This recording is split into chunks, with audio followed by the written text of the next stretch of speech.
ছাত্ৰমুক্ত সংগ্ৰাম সমিতি জিন্দাবাদ।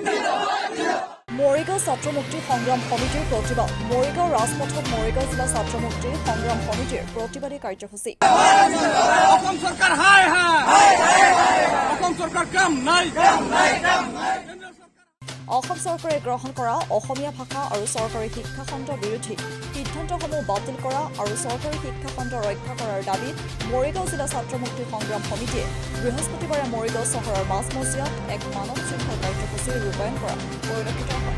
প্ৰতিবাদকাৰী দলটোৱে চলিত চৰকাৰখনৰ বিৰুদ্ধে বিভিন্ন প্ৰতিবাদী ধ্বনিৰে উত্তাল কৰে মৰিগাঁওৰ ৰাজপথ। ছাত্ৰমুক্ত সংগ্ৰাম সমিতি জিন্দাবাদ।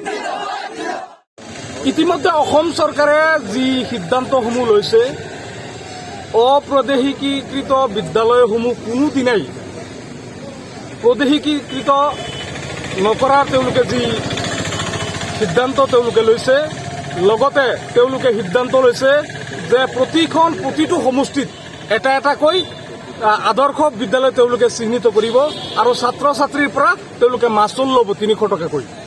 ইয়াৰ লগতে গণিত আৰু বিজ্ঞান ছাবজেক্টটোত তেওঁলোকে ইংৰাজী ভাষাত পাঠদান কৰাৰ যি সিদ্ধান্ত লৈছে, এই সিদ্ধান্তসমূহ আমি বাতিল কৰাৰ দাবীত আমি মৰিগাঁও জিলা ছাত্ৰ মুক্তি সংগ্ৰাম সমিতিৰ উদ্যোগত মৰিগাঁও জিলাৰ শতাধিক ছাত্ৰ মুক্তিৰ কৰ্মীক লৈ আজি আমি এক মানৱ শৃংখল কাৰ্যসূচী লৈছো। আৰু আজিৰ কাৰ্যসূচীৰ জৰিয়তে আমি অসম চৰকাৰৰ মুখ্যমন্ত্ৰী হিমন্ত বিশ্ব শৰ্মা ডাঙৰীয়াক আমি অতি স্পষ্টকৈ জনাই দিব বিচাৰিছো, আপোনালোকে যি সিদ্ধান্ত লৈছে এই সিদ্ধান্তসমূহ বাতিল কৰক, অন্যথাই আমি এটাৰ পাছত এটা ধাৰাবাহিক তীব্ৰতৰ গণতান্ত্ৰিক আন্দোলন আমি গঢ়ি তুলিবলৈ বাধ্য হ'ম। জয় আই অসম।